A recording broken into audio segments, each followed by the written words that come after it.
Hello दोस्तों, welcome to our YouTube channel study with able Gaurav. तो चलिए हम नए टॉपिक से अपना स्टार्ट करते हैं। Introduction of microbiology. क्या होता है माइक्रोबायोलॉजी? माइक्रोबायोलॉजी क्या होती है?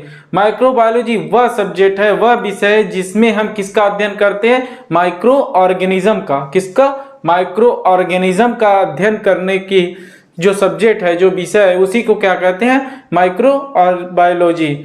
माइक्रोबायोलॉजी में बहुत सारी ब्रांचें हैं, बट हमको कौन सी ब्रांच पढ़ना है? Medical microbiology. कौन सा branch? Medical microbiology.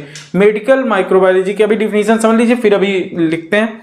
Medical microbiology वह माइक्रोबायोलॉजी है, वह सब्जेक्ट है जिसमें हम किसी भी बैक्टीरिया, वायरस, फंजाई, प्रोटोजोआ या पैरासाइट के बारे में स्टडी करते हैं, उसकी डायग्नोसिस करते हैं और उसका हम क्या करते हैं? ट्रीटमेंट करते हैं। देखिए माइक्रोबायोलॉजी कैसे पढ़ा, जैसे देखिए जो बैक्टीरिया हो, वायरस हो, फंजाई हो या जो पैरासाइट या जो भी हैं, वो जो इतनी स्मॉल होते हैं, उनको वो उसको कैसे देखते हैं? हम लोग नेकेड आई से नहीं देख सकते, उसको हम कैसे देखते हैं? माइक्रोस्कोप से। तो माइक्रोस्कोप से हम देखने के कारण इसका क्या पड़ गया? माइक्रोबायोलॉजी। पहली चीज, एंटोन वेन लॉवनहुक जो फादर है माइक्रोबायोलॉजी, उन्होंने ही माइक्रोबायोलॉजी सिंगल सेल लेंस की माइक्रोस्कोप डिस्कवर किया था। तो उसी के बाद ये माइक्रोबायोलॉजी का शुरुआत हुई। उसके बाद बहुत सारे साइंटिस्ट आए, भी हम बताते हैं उसके बारे में। तो जो मेडिकल माइक्रोबायोलॉजी है, इसमें हम जैसे देखिए कोई हम लोग डायरेक्ट तो कोई डिजीज काज नहीं कर सकते। हम लोग क्या है? एज अ वेक्टर है। एज क्या है? वेक्टर हैं जो क्या करते हैं? माइक्रोबायोलॉजी जैसे जो माइक्रो ऑर्गेनिज्म हमारे हैंड में या हमारे स्नीजिंग टाइप में या म्यूकस किसी भी तरीके से संपर्क में आ गए बॉडी के, फिर क्या होंगे? वो दूसरे बॉडी में क्या होंगे? ट्रांसफर हो जाएंगे। अगर हमारी बॉडी में कोई माइक्रो ऑर्गेनिज्म नहीं है, चाहे हम छुए, चाहे कोई कुछ भी करें या बोतल की कुछ भी करें, तो माइक्रो ऑर्गेनिज्म का ट्रांसफरेबल नहीं होगा। लेकिन अगर वही माइक्रो ऑर्गेनिज्म कब ट्रांसफर होंगे? जैसे कोई इन्फेक्टेड पर्सन है, ठीक है, उसको किसी प्रकार के, जैसे अभी कोविड हुआ था, तो उसमें क्या था? स्नीजिंग और कफिंग से क्या होता है? वायरस का ट्रांसफर हुआ था, एयरबॉर्न था। तो क्या हुआ था? ये हम लोग एक दूसरे के संपर्क में आते गए तो पूरी जनसंख्या को कंट्रोल कर लिया, पेंडेमिक सिचुएशन। तो कैसे ही जो माइक्रो ऑर्गेनिज्म है कैसे होते? हम आप क्या है? उसके वेक्टर हैं। हम आप क्या है? उसके होस्ट हैं, जिसके द्वारा वह वन इन्फेक्टेड पर्सन से दूसरे नॉर्मल पर्सन में ट्रांसफर कर होता है और उसको क्या बना देता है? इन्फेक्टेड बना देता है। क्या बना देता है? इन्फेक्टेड बना देता है। उसी की स्टडी को कैसे हम उस माइक्रो ऑर्गेनिज्म को मारे, उसको हटाएं, या उसके बारे में पता पहले देखिए। माइक्रो ऑर्गेनिज्म को मारना पहली कड़ी नहीं है, माइक्रो ऑर्गेनिज्म को पहचानना बहुत बड़ी बात होती है कि ये जो बीमारी हुई है ये किससे हुई है? बैक्टीरिया से हुई है, वायरस से हुई है, कि फंजाई से हुई है, किससे हुई है? तो उसी के बारे में हम पढ़ेंगे, इसमें डिटेल्ड पढ़ेंगे। अभी बैक्टीरिया के बारे में हम पूरी बताएंगे, फिर वायरस के बारे में बताएंगे, फिर फंजाई के बारे में बताएंगे, फिर पैरासाइट के बारे में बताएंगे, प्रोटोजोआ से जो होते हैं जैसे मलेरिया वलेरिया, इसके बारे में भी बताएंगे। तो आइए शुरू करते हैं microbiology. Microbiology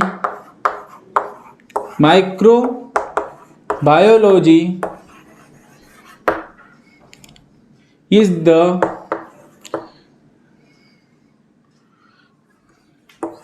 the subject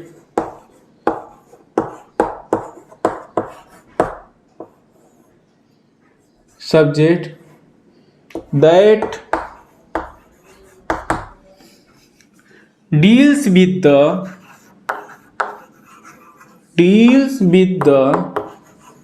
study of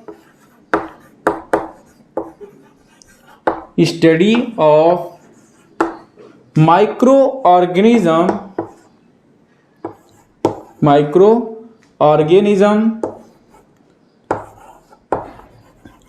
इसमें ब्रैकेट में आप लिख सकते हैं माइक्रो ऑर्गेनिज्म क्या होता है, यहीं लिख लीजिए। Those organism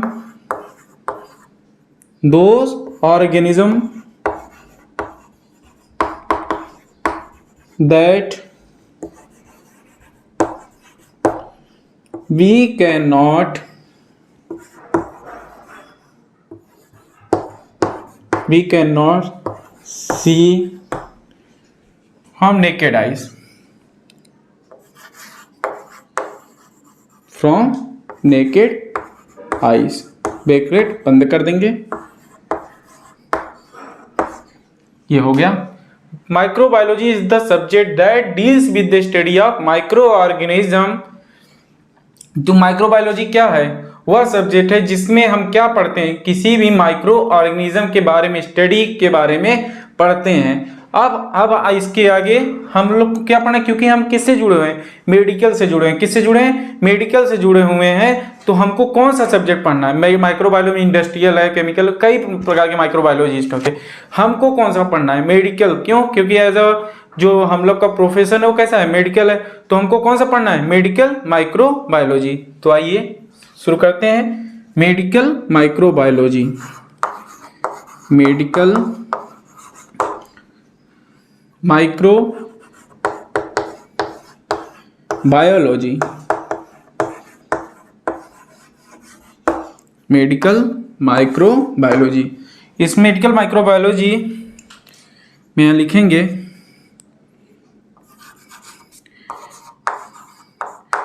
medical microbiology, medical micro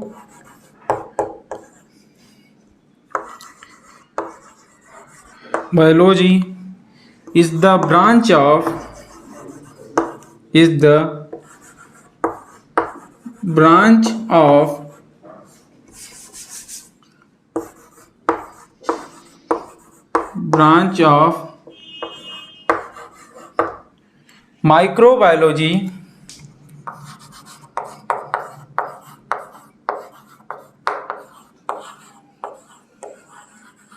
microbiology that deals with the study of pathogen, that deals with the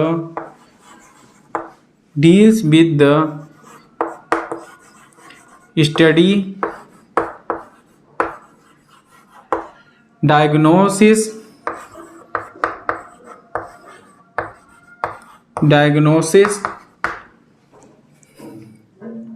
treatment, and as well as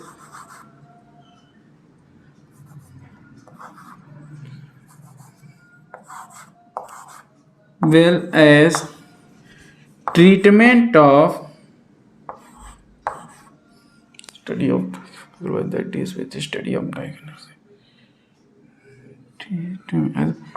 treatment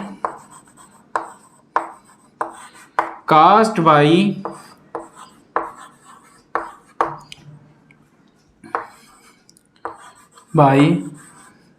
pathogen, caused by pathogen.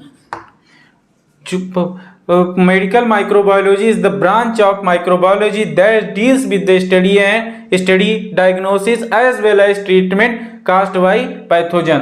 अब पैथोजन में कौन कौन से पैथोजन हो सकते हैं यहाँ आप लिखेंगे, वहीं पे लिखेंगे, आगे कंटिन्यू करेंगे, इधर स्पेस नहीं है इसलिए ऊपर। पैथोजन में cause by pathogen such as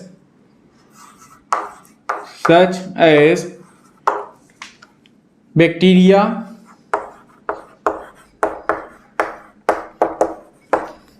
virus,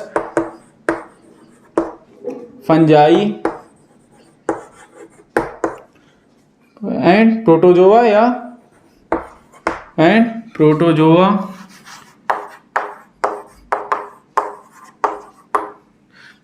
ये कौन से हो सकते हैं? बैक्टीरिया से, वायरस से, फंजाई से एंड प्रोटोजोआ। यहाँ आपकी पूरी डिफिनीशन हो गई मेडिकल माइक्रोबायोलॉजी। मेडिकल माइक्रोबायोलॉजी क्या होता है? Medical microbiology is the branch of microbiology that deals with study, diagnosis as well as treatment caused by pathogen such as bacteria, virus, fungi and protozoa as well protozoa. यहां तक हो गया। तो अब आगे चलते हैं। प्रोटोजोआ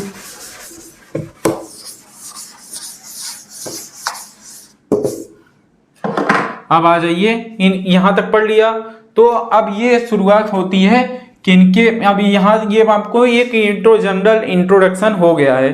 तो अब इसके आगे पढ़ते हैं इनके बारे में, आया कैसे, ये क्या सीन है इसका। फादर्स ऑफ माइक्रोबायोलॉजी, फादर, ये इम्पोर्टेंट है, जानना जरूरी है कि कौन इनके जनक हैं, कैसे उत्पत्ति हुई। Father of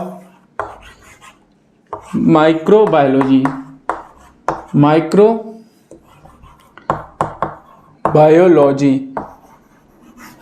father of microbiology कौन थे भाई साहब? Anton when Leeuwenhoek, Anton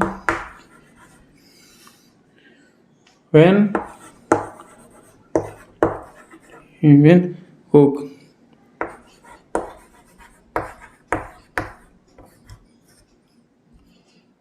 Anton when Leeuwenhoek. अब आ जाओ फादर ऑफ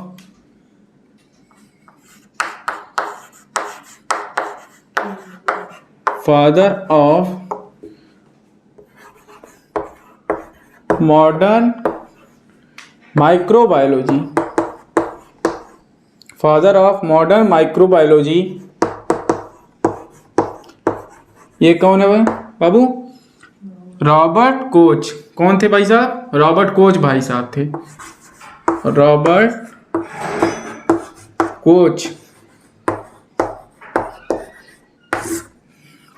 अब आ जाओ, ये जो दोनों थे, ये क्या माइक्रोबायोलॉजी, इन्होंने क्या बनाया था? जो एंटोन वेन लीवेनहुक साहब हैं, ये इनका क्या योगदान था? इन्होंने क्या बनाया था? माइक्रोस्कोप। क्या बनाया था? माइक्रोस्कोप, फर्स्ट लेंस का माइक्रोस्कोप बनाया था। तभी इसे माइक्रोबायोलॉजी की क्या की स्टार्टिंग हो गई कि कैसे क्या होता है, कैसे सेल होती हैं, कैसे जो बैक्टीरिया होते हैं इसके देखने।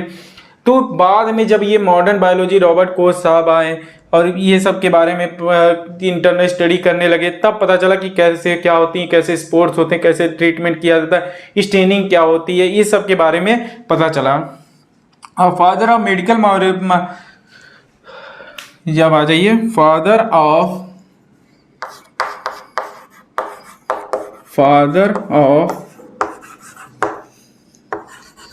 मेडिकल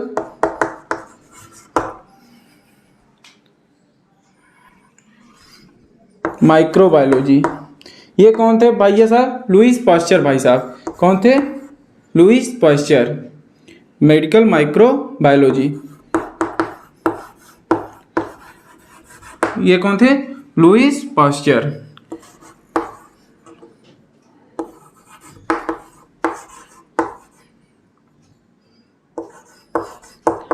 लुईस पास्चर कौन थे? Lewis pasture. Father of microbiology कौन था? Anton when Leeuwenhoek, Anton when Leeuwenhoek. Father of modern microbiology कौन था? Robert Koch. कौन था? Robert Koch. Father of modern biology microbiology Robert Koch. और फादर ऑफ मेडिकल माइक्रोबायोलॉजी, जिसका हमको पढ़ना है, जिनके बारे में हमको अध्ययन करना है, उनके बारे में हमको कौन स्टडी बताया था? लुईस पास्चर भाई साहब ने बताया था इनके बारे में। आइए, जो ये एंटोन वेन लीवेनहुक का कितने में आया था? 1676। किसमें? 1676। इन्होंने किसमें? मैक्रो ऑर्गेनिज्म की मदद से बैक्टीरिया में देखा था। किनकी मदद से? रॉबर्ट कोच और पास्चर की मदद, मतलब मिल के स्टडी किया था बैक्टीरिया के किसमें? सेल के बारे में।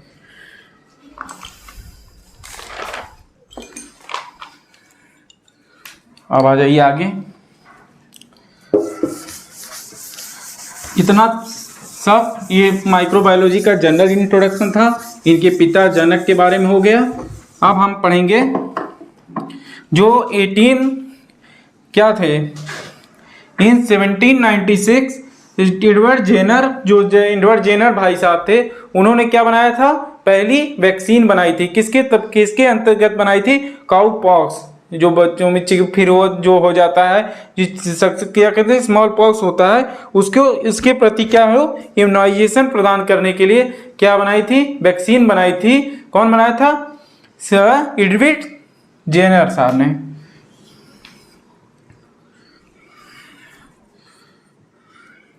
in 1796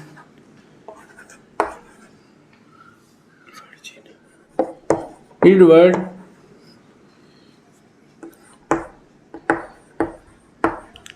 Jenner developed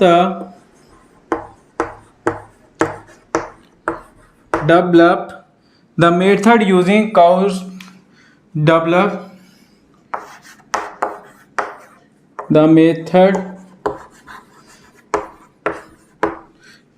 the method using cowpox to successfully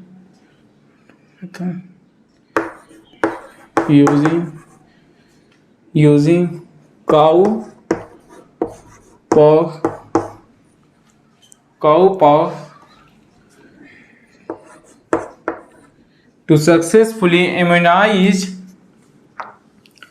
cowpox to successfully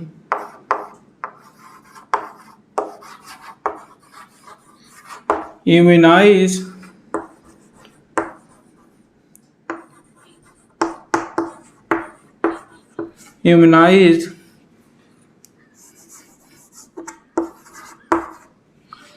a child against smallpox.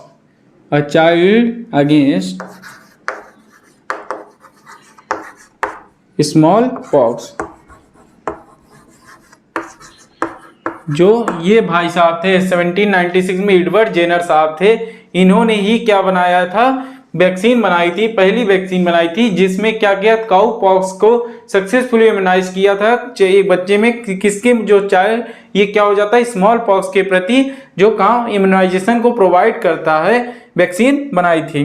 फिर इसके बाद क्या हुआ, जब लुइस पाश्चर साहब जो क्या है मेडिकल माइक्रोबायोलॉजी के जनक हैं, 1857 में इन्होंने क्या किया, बहुत सारी वैक्सीन को बनाया।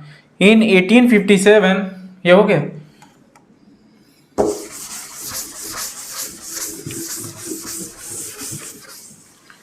in 1857 Louis Pasteur also designed vaccine against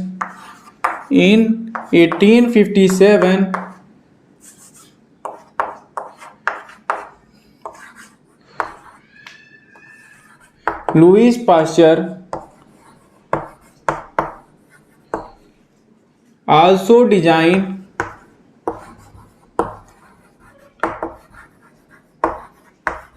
also designed vaccine against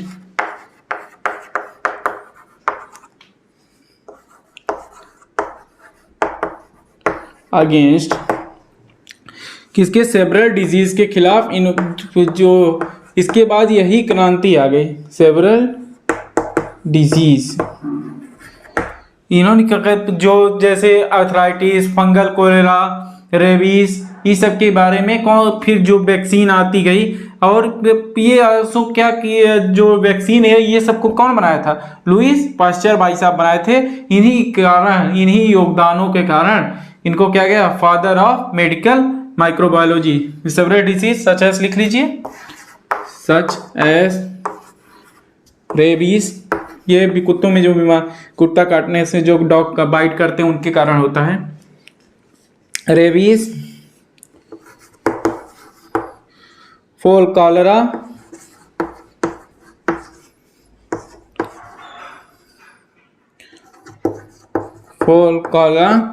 और आर्थ्रेक्स, और जो क्या है, और क्या है, पास्चुराइजेशन फॉर फूड प्रिजर्वेशन, इसके खिलाफ भी, इनके खिलाफ भी इन्होंने पास्चुराइजेशन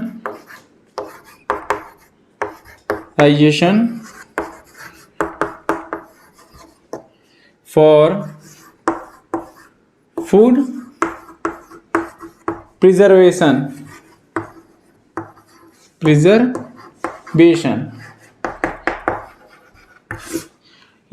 जो लुइस पाश्चर साहब हैं 1857 में क्या किए थे, बहुत सारी वैक्सीन बनाए थे, जैसे सब बहुत सारी वैक्सीन के अगेंस्ट बहुत सारी डिजीज के अंतर्गत, जैसे रेबीज का इंजेक्शन, कॉलरा का इंजेक्शन, और मेन बात ये जो फूड का है इसको क्या करना है, जो इसको वो खराब ना हो, इसके खिलाफ भी कौन दिया था, पॉस्चर साहब ने।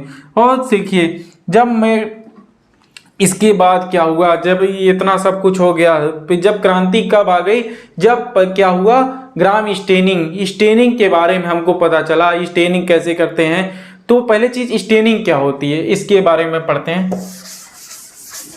स्टेनिंग हल्का सा लेंगे, बाकी आगे पढ़ाया जाएगा इसको, लेकिन हल्का सा समझेंगे।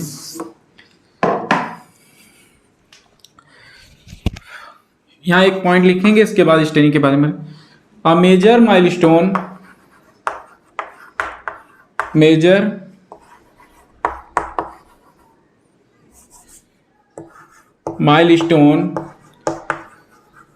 ये माइलस्टोन क्या होता है, जब सबसे बड़ी उपलब्धि मेडिकल माइक्रोबायोलॉजी में कब मिली, जब हम लोग क्या किए, ग्राम स्टेनिंग किए। कब, ये 1884 में। और इसको कौन डेवलप किया था, क्रिस्टियन ग्राम ने। कौन डेवलप किया था, क्रिस्टियन ग्राम ने डेवलप किया था। कि उससे क्या होता है, स्टेनिंग हुआ मेथड होता है जिसके कारण हम बैक्टीरिया को, क्या होता है, किसी बैक्टीरिया किसी पैथोजन को, उसको डिफरेंशिएट करते हैं और उसको क्लियरली विजुअल करते हैं, देख सकते हैं किसमें, अंडर माइक्रोस्कोप में। इसी के बाद से हम उसके सब वैक्सीन बनाना शुरू कर दिए, उसके बारे में स्टडी करना शुरू कर दिए। उसके बाद इसमें हम ट्रीटमेंट बताने लगे कि इसका ये ट्रीटमेंट होगा, इसका ये ट्रीटमेंट होगा। इसके बाद ये शुरू होता है।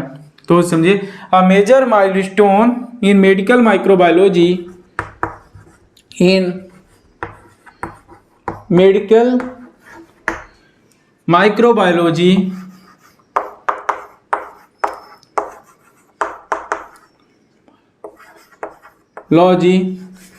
Medical microbiology is the gram staining, is the gram stain, gram stain is the gram stain। ये कब किया गया था, 1884, in 1884 कब किया गया था, 1884। इसको कौन किया था, इसको कौन किया था, Hans Christian Gram, Hans by Hans Christian Gram. किसके द्वारा किया गया था, हेंस क्रिस्टियन ग्राम के द्वारा किया गया था। टू क्या की, मतलब ये स्टेनिंग की गई थी, कि ग्राम स्टेनिंग किया गया था। Develop the method of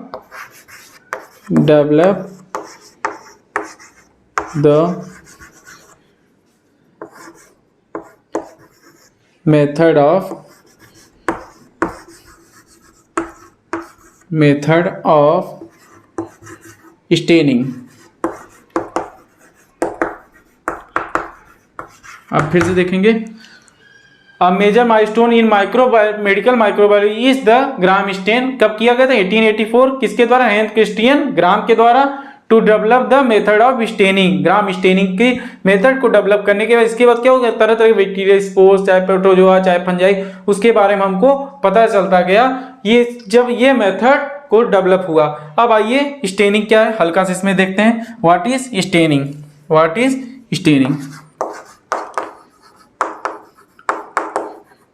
staining क्या होती है, staining is the method, staining is the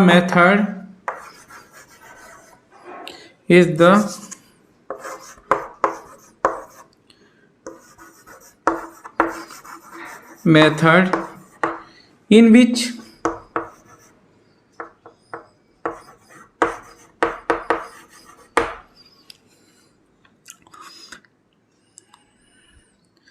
we differentiate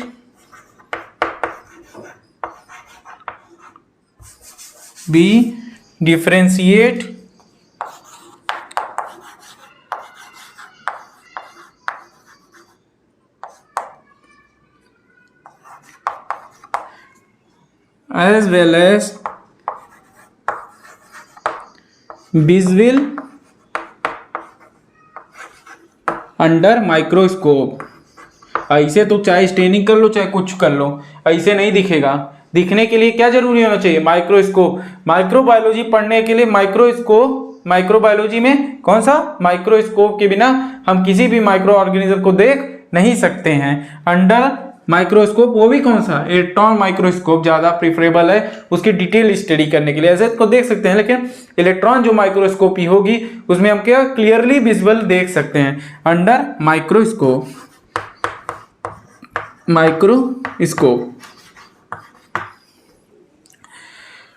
अब ये जो है इतना, ये सब क्या हुआ? जनरल इंट्रोडक्शन हो गया, क्या कैसे हुआ कैसे हुआ। इसके बाद एक अलग क्रांति इसमें अलग आई जब वर्ल्ड वार सेकेंड हुआ था। वर्ल्ड वार सेकेंड में जो पेनिसिलिन अमेरिकन सोल्जर के खिलाफ जो चोट लग गई थी, तो अलेक्जेंडर फ्लेमिंग साहब ने जो बैक्टीरिया जो कल्चर करके जो गलती उनसे बन गया था, उसके बाद एक अलग क्रांति आ गई कि माइक्रोबायोलॉजी हमारे सोचिए जीवन में कितना योगदान, हम पेनिसिलिन से लेके हर एक चीज कल्चर में माइक्रोबायोलॉजी का योगदान है।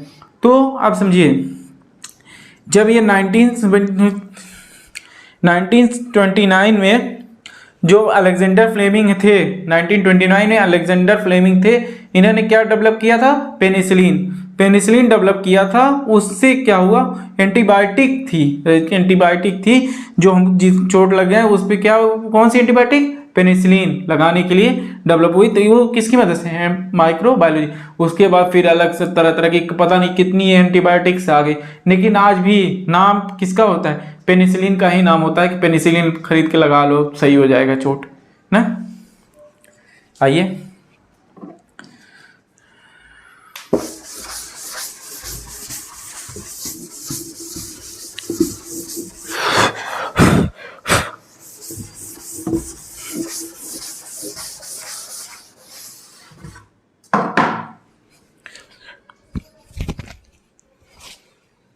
In 1929,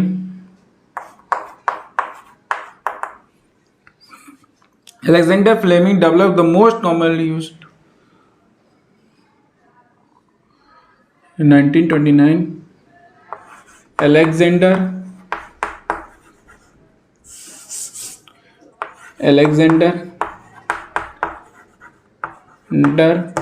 Fleming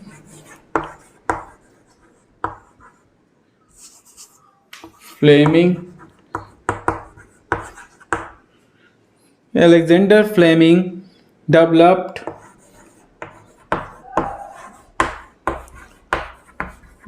the most commonly used antibiotic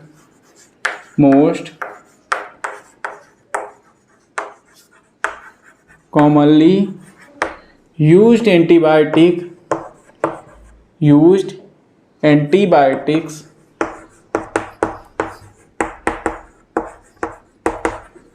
called penicillin.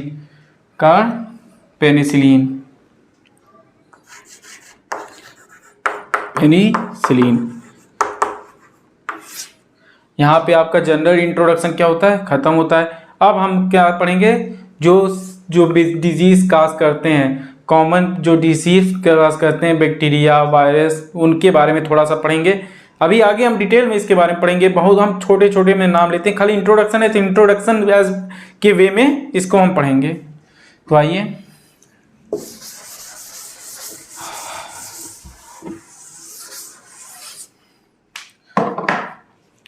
commonly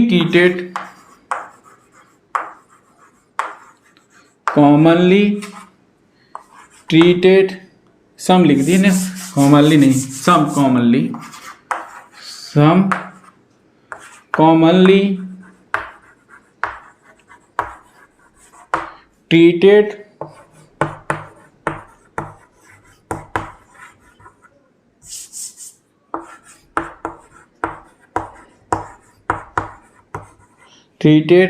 infectious disease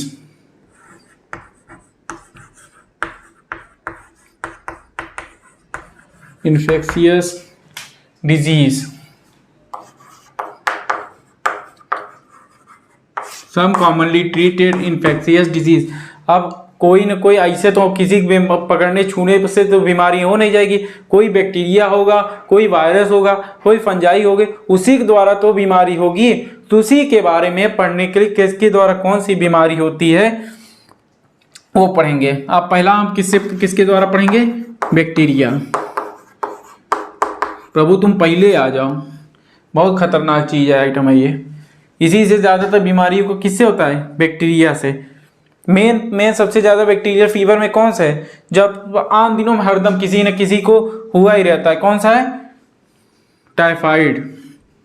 कौन सा है? टाइफाइड। कौन सा है? टाइफाइड। ये फीवर हुआ ही रहता है कि लगभग 2-3 दिन बुखार हुआ, टाइफाइड आ जाएगा पहले। किसके थ्रू, किसके द्वारा होता है? बैक्टीरिया के द्वारा होता है। किसके द्वारा होता है? बैक्टीरिया के द्वारा होता है। और फिर दूसरा क्या है? क्लेमाइडिया। और तीसरा क्या है? स्ट्रेप्टोकोकस फ्रैंगिटाइटिस। स्ट्रेप्टोकोकल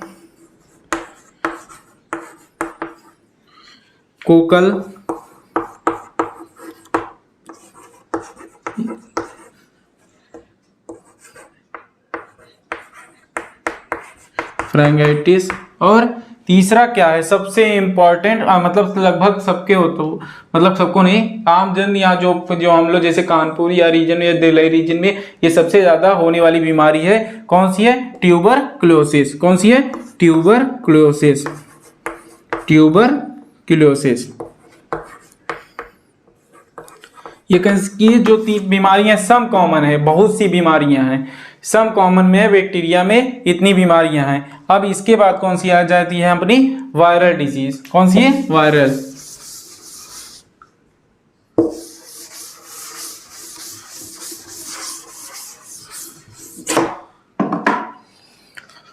अब आ जाओ वायरल।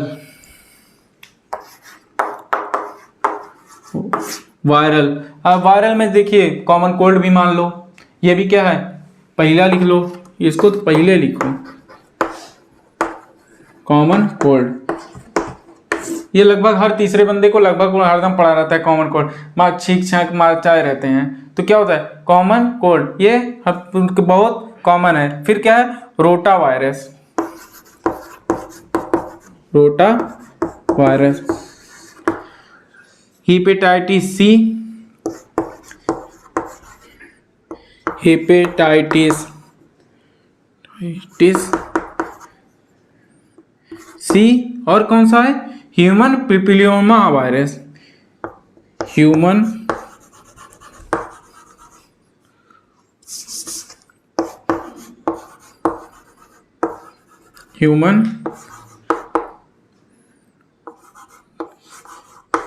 पैपिलोमा वायरस, ये हो गया। और कौन, मतलब ये सब कॉमन हैं। अभी वायरल में बहुत है। अब सबसे मेन कौन सा है? यहाँ तक कि छोड़ो, कोविड भी तो है यहाँ, इसको भी बोल लो, ये तो थोड़ा अलग लेवल का वो है। इन्हें हमारा पूरी तबाही, पूरी दुनिया में हाहाकार मचा के रखा है कोविड ने। अभी भी ये वेरिएंट आ रहा है, ये ओमिक्रॉन आ गया, ये एग्जेट आ गया, पता नहीं कितने वेरिएंट को निकाले जा रहा है। अरे खत्म ही नहीं हो रहा प्रभु, पता नहीं कौन सा जड़ी बूटी पी के आया है। यहाँ परेशान है कि वैक्सीन लगा दे रहे हैं, अब ये वैक्सीन वो, लेकिन ये अमर हुई क्या आया है, देखो ये हाल इनका। आगे बढ़ते हैं, इसके बारे में और पढ़ेंगे, अभी जनरल टर्म में समझिए, फिर और एंजॉय करके पढ़ेंगे। अब आ जाइए पैरासिटिक में कौन से होते हैं, पैरासाइट से कौन से होते हैं।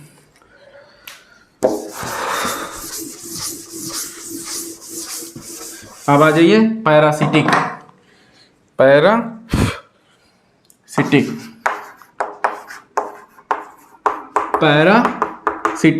पैरासिटिक में सबसे पहला जो क्या है, इंडिया का कॉमन है। इंडिया में क्या होता है? कॉमन है, पता नहीं कहाँ मच्छर सबको एनाफिलिस काट लिया, सबको मलेरिया फैला है। मलेरिया कॉमन है ना सबसे। मतलब गर्मियों में क्या होता है ना, अधिकतर जो होती है, या मलेरिया का सीजन आ गया, मतलब दौड़े पड़े हैं सब, बीमारी इलाज करा रहे हैं। मलेरिया क्या है? कॉमन है, इंडियन में कॉमन डिजीज है मलेरिया की।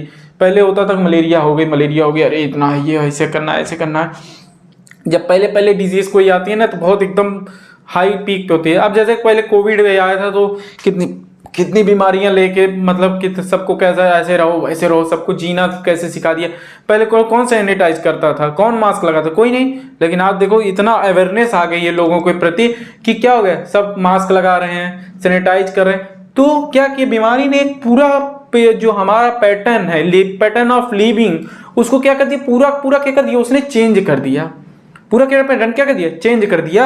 जैसे अब ये जो पैरासिटिक में आ जाइए तो पहला पैरासिटिक में कौन सा है, अपना मलेरिया भाई साहब है। ये तो मोस्ट कॉमन है, इंडिया में क्या है, मोस्ट कॉमन है, सबसे ज्यादा इंडिया में है। फिर जियार्डिया लेम्बिया, जियार्डिया लेम्बिया, टॉक्सोप्लाज्मा गोनेडी, टॉक्सोप्लाज्मा क्या होते हैं, गोनेडी। ये सम पैरासिटिक फॉर्म ऑफ बैक्टीरियल थे, सम पैरासिटिक बैक्टीरियल थे। यदि क्या है, मलेरिया, जियार्डिया लेम्बिया और टॉक्सोप्लाज्मा गोनेडी। अब हमारा लास्ट बनता है फंगल। कौन सा, फंगल। फंगल का एग्जांपल सबसे अच्छा लगभग सबकी में हो ही रहता है, हर दूसरे तीसरे अगर शैम्पू 2-3 ना लगाओ, सबसे ज्यादा फंगल होना है। जो बारिश का ठंडक के बाद जो गर्मी आती है, इसमें क्या है, सबसे ज्यादा होना है। तो वो कौन सा है, कौन सा, डेंड्रफ। आ जाओ, fungal fungal fungal fungal. Fungal में पहला एग्जांपल कौन सा है, dandruff. Most common, most common,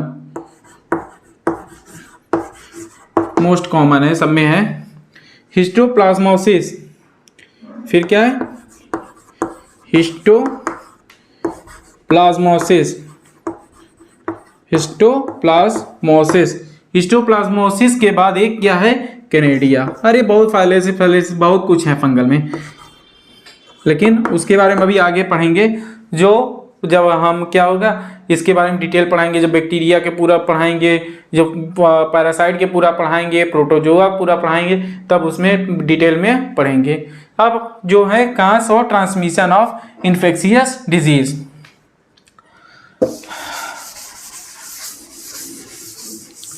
अब क्या पढ़ेंगे, काज and transmission of infectious disease.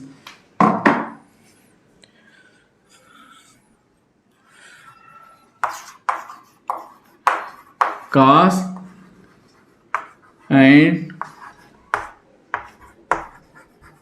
transmission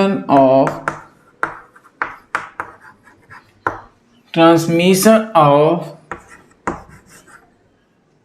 infectious disease।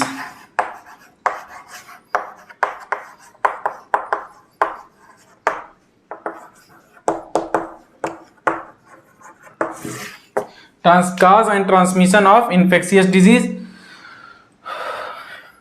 पहले लिखो, पहला point, infection may be caused from, infection may be caused from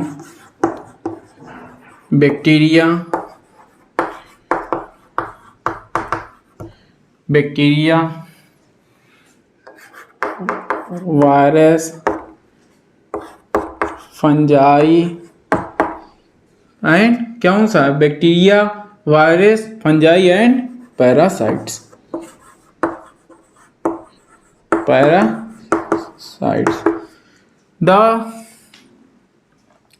अब दूसरा पॉइंट, जो इन्फेक्शस हो, डिजीज हो, किससे कास हो, बैक्टीरिया से, वायरस से, फंजाई से या पैरासाइट से क्या कास होता है, इन्फेक्शन कास होता है, बीमारी कास होती है। किसके द्वारा, बैक्टीरिया के द्वारा, वायरस के द्वारा, फंजाई के द्वारा और पैरासाइट के द्वारा। अब सेकंड पॉइंट में क्या लिखेंगे, द इन्फेक्शन में बी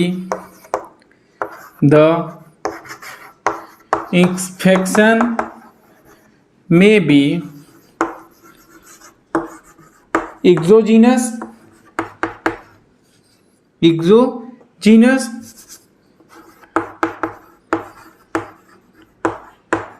और इंडोजीनस। इन्फेक्शन कैसा कैसा हो सकता है? एक्सोजीनस भी हो सकता है, इंडोजीनस भी हो सकता है। कैसा हो सकता है? एक्सोजीनस और एंडोजीनस। एक्सोजीनस क्या होता है? जो बाहरी सरफेस पे हो, जैसे जो इन्फेक्शन हो वो किस कैसा इन्फेक्शन होता है? इंडोजीनस जो हाँ, और जो इंटरनल और में हो, बॉडी के अंदर इन्फेक्शन होने लगे तो उसको कैसा इन्फेक्शन बोलते हैं? Endogenous type of infection. कौन सा infection? Endogenous type of infection. जैसे इसमें क्या होता है? जैसे इंडोजीनस में क्या हो, यूटीआई में हो जाए, ठीक ना, फिर म्यूकस पे हो, म्यूकस में, और तुम्हारे जेनाइटल ट्रैक्ट में, मतलब जिसमें रिस्पिरेटरी ट्रैक्ट में, ये सब जो इन्फेक्शंस होते हैं किसके थ्रू, ये किस में आते हैं? इंडोजीनस। जो स्किन पे हो वो कैसा? एक्सोजेनस। स्किन पे भी तो इन्फेक्शन होता है, फंगल इन्फेक्शन हो जाता है स्किन पे ना, वो कैसा इन्फेक्शन है? एक्सोजेनस। चोट लग गई वहां पे, वो क्या होता है? बैक्टीरिया या फंजाई ग्रो करके क्या बना देते हैं? बीमारी आने लगती है। कैसा वो होता है infection? Exogenous type of infection. चलिए आगे।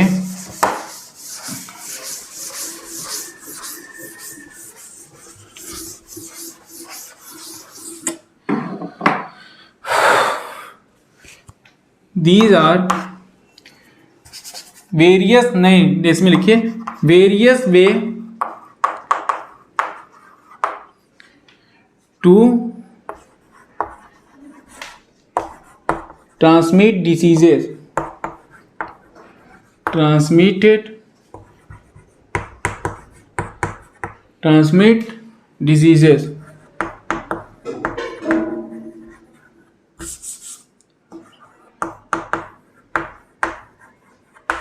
वेरियस वे भी transmit diseases.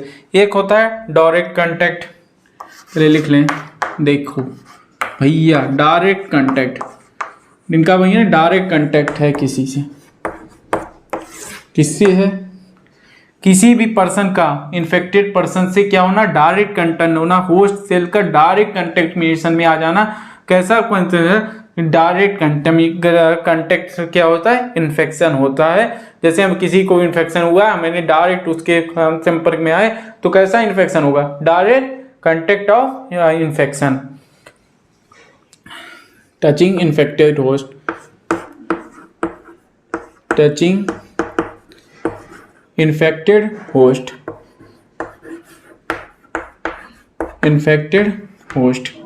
touching infected host, that type of reaction, that type of contact with the transfer of contact disease is called direct contact of infection। अब आ जाइए indirect contact। कौन सा आ गया भैया? Indirect contact, indirect contact. पहुंच है लेकिन किसी के द्वारा। आप जैसे किसी की जो प्रिंसिपल होता है या जो एचओडी होता है, उनका उनसे किसी भी टीचर का डायरेक्ट कांटेक्ट, हम डायरेक्ट कांटेक्ट भैया हम काम करवा लेंगे, तो कैसा हो गया? डायरेक्ट कांटेक्ट हो गया। अब किसी का क्या हो, हम इनके द्वारा पहुंचे हैं, कोई मतलब टीचर, फिर टीचर से प्रिंसिपल, फिर एचओडी, फिर जाके कुल अपर पोस्ट पे जा रहा है, तो कैसा ये ट्रांसमिशन हो रहा है? इनडायरेक्ट वे में हम पहुंच रहे हैं। पहुंच तो उन्हीं के पास रहे हैं, मतलब ट्रांसफर हो रहा है, लेकिन क्या हो रही है? इनडायरेक्ट वे में हो रहा है। जैसे अब यह डिजीज क्या है? डायरेक्ट हमने किसी होस्ट से डायरेक्ट ले लिया, और इनडायरेक्ट कंटेक्ट क्या? कोई होस्ट क्या हुआ, कोई कंटामिनेटेड सरफेस जिसको पहले से किसी बीमारी हुई हो, उसने पेशेंट ने वो टच किया हो, फिर वो चला गया हो। एक लैब में अक्सर होता है कि हम लोग क्या करते हैं, देखते हैं, ध्यान नहीं देते कि कोई पेशेंट, हम लोग टेस्ट लगाते हैं, पता नहीं कैसा है, HIV है कि कोई बैक्टीरियल इन्फेक्शन है कि वायरल इन्फेक्शन है, कौन सा इन्फेक्शन हमको कोई पता नहीं होता, उसके बारे में हमको 1% भी जानकारी नहीं होती। क्या हो कि जो अभी टेस्ट लगा वो कैसा गया, क्या हुआ है, क्योंकि वो जो लगाने वाला था वो चला गया, सैंपल चला गया, लेकिन वहां पे जो उसने इंस्ट्रूमेंट यूज किए थे उसमें भी क्या है? कंटामिनेशन है ना, उसमें भी कंटामिनेशन है।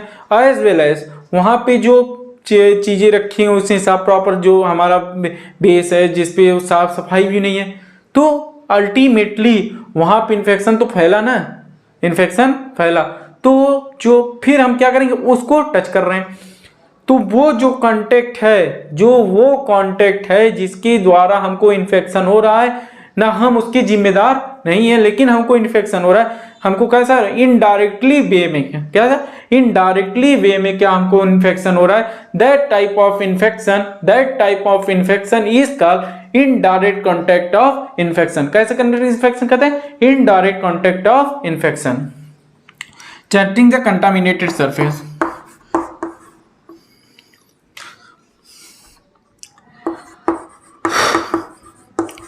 touching the contaminated substance,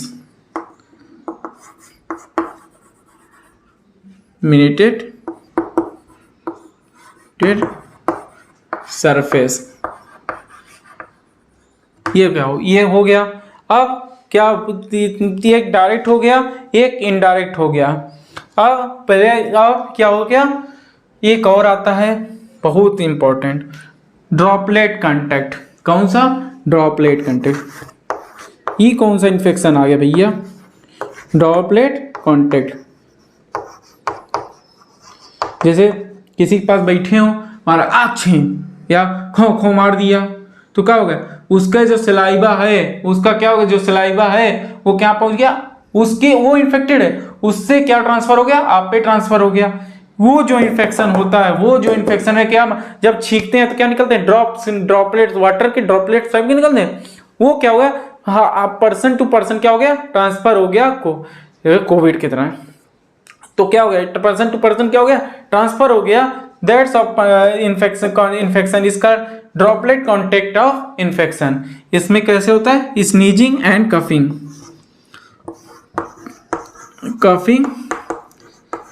and sneezing और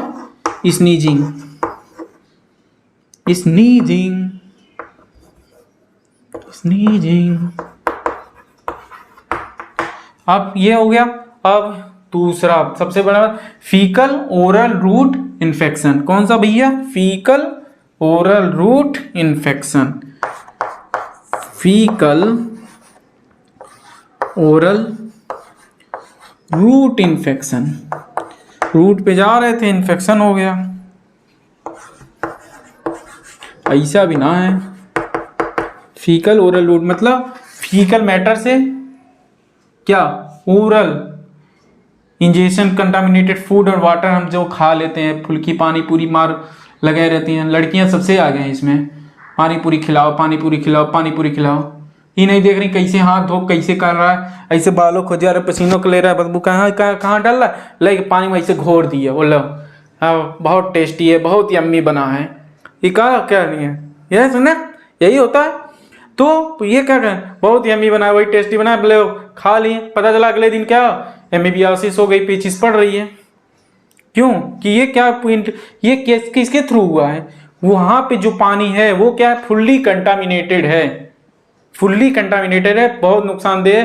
क्या करता है, आपको जो इंटेस्टाइन में तरह इतना तेरा प्रेशर जनरेट करता है, जिससे सोचिए आप तीखा डायरेक्ट ले रहे हैं, मसाला एकदम लिए जा रहे हैं, तो क्या हो रहा है, आपका पेट भी सोचे क्या ही आ गया, एकाएक ये क्या कर लिया ना, तकलीफ तो होती है। मजे के लिए जीभ के स्वाद के चक्कर में पेट को दिक्कत दे दिया, फिर पेट का रुको, अच्छा बताते हैं तुमको। तो ऐसे है, क्या है faecal oral infection, faecal oral injection contaminated food and water. क्या, ingest contaminated injection contaminated food and water, contaminated food and water, food and water. ये क्या होता है, क्या होता है, ये कैसा होता है, फीकल ओरल रूट इन्फेक्शन। पहला क्या होता है, डायरेक्ट, दूसरा इनडायरेक्ट, तीसरा ड्रॉपलेट, चौथा फीकल ओरल रूट इन्फेक्शन। और इसके बाद आता है एयरबॉर्न ट्रांसमिशन। कौन सा आता है, एयरबॉर्न ट्रांसमिशन।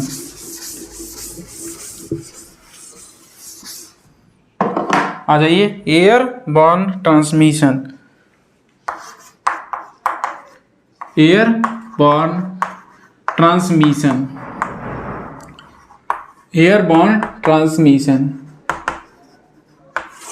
एयरबॉर्न ट्रांसमिशन, इसमें क्या होता है, पैथोजन कैसे के स्पोर से ऐसे उड़ते रहते हैं।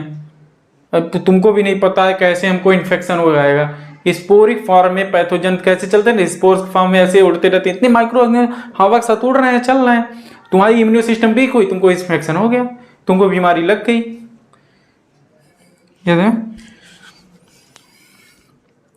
Pathogen carrying spores, pathogen carrying spores, बाबू स्पोर्स क्या लिखे रहते हैं, स्पोर्स, पैथोजन कैरिंग स्पोर्स। अब इसके बाद क्या होता है, वेक्टर ट्रांसमिशन। कौन सा आ गया बाबू, vector transmission, vector transmission. Vector transmission का होता है, ये कौन आफत आ गई, वेक्टर ट्रांसमिशन वो कहता है जो डिजीज काज नहीं करते हो लेकिन क्या करते हैं, ट्रांसमिट कर देते हो एक जगह से दूसरे जगह। हम लोग भी क्या है, एक वेक्टर तरीके जो पैथोजन है वो क्या हम लोग को इस्तेमाल करता है, एक वेक्टर के तौर पे ही इस्तेमाल करता है। तो डिजीज का क्या करने के लिए, ट्रांसफरेबल करने के लिए, ट्रांसफर करने के लिए किसका इस्तेमाल करता है, वेक्टर का इस्तेमाल करता है। Not cause disease, not cause disease, it transfer disease, transfer कर देता है भाई फाइल को। ले बाबू तुम हो जाओ, ये हम तो हुए, तुम ही लेट हुए। ये कैसा होता है, वेक्टर ट्रांसमिशन। और फिर आता है एनवायरमेंटल। कौन सा आता है, एनवायरमेंटल। एनवायरमेंटल का ई कौन आफत आ गई, एनवायरमेंटल में जैसे आप हॉस्पिटल गए, आपको कोई बीमारी नहीं है, आप हॉस्पिटल गए, क्या हुआ वहां पता नहीं कितने बीमारी है, वॉशरूम उसका यूज कर रहे हैं, क्या आप यूज कर रहे हैं, तो क्या अल्टीमेटली जब वो गए तो क्या हो गए, वहां पे जो किसी को इन्फेक्शन हुआ रहेगा, यूज किया रहेगा, वो आपको हो जाएगा। घूम रहे हैं, किसी पता नहीं किसको कौन सा इन्फेक्शन हो, तो कहीं भी, हॉस्पिटल नहीं कहीं भी घूम रहे हो, इन्वायरमेंट के कांटेक्ट में आने पे जो इन्फेक्शन होते हैं उनको कहते हैं इन्वायरमेंटल कॉज ऑफ इन्फेक्शन। आ जाए hospital acquired infection, hospital acquired infection, hospital acquired infection. ये कैसा इन्फेक्शन होता है, हॉस्पिटल एक्वायर्ड इन्फेक्शन होता है।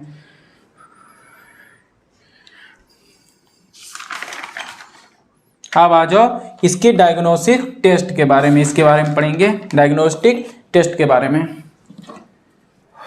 इसकी बीमारी है, सब कॉमन हम लोग बीमारी पढ़ लिया है, इसके बारे में जानकारी ले ली बीमारियों के बारे में। अब इसकी कुछ डायग्नोस्टिक टेस्ट के बारे में पढ़ेंगे, हल्का सा पढ़ेंगे, इसके बाद अगला इसमें झूम के चलेगा एकदम।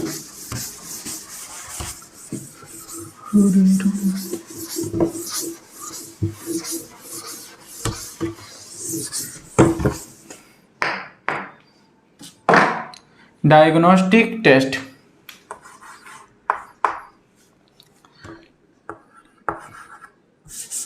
ये बाबू गड़बड़ा जाता है। Diagnostic test, diagnostic test, diagnostic test में पहला काम है माइक्रोबियल कल्चर। पहला कौन सा है, माइक्रोबियल कल्चर हो गया, माइक्रोब का कल्चर प्लेट पे जो कराते हैं ना कल्चर है, माइक्रोब कल्चर। फिर दूसरा क्या होगा, उसके कैसे डायग्नोस कर सकते हैं, माइक्रोस्कोपी करके देख सकते हैं कौन बीमारी है क्यों नहीं, स्कोपी करके, कौन सा, माइक्रोस्कोपी करके। फिर तीसरा कौन है, बायोकेमिकल टेस्ट कर सकते हैं, बायोकेमिकल टेस्ट कर सकते हैं, बायोकेमिकल टेस्ट करके,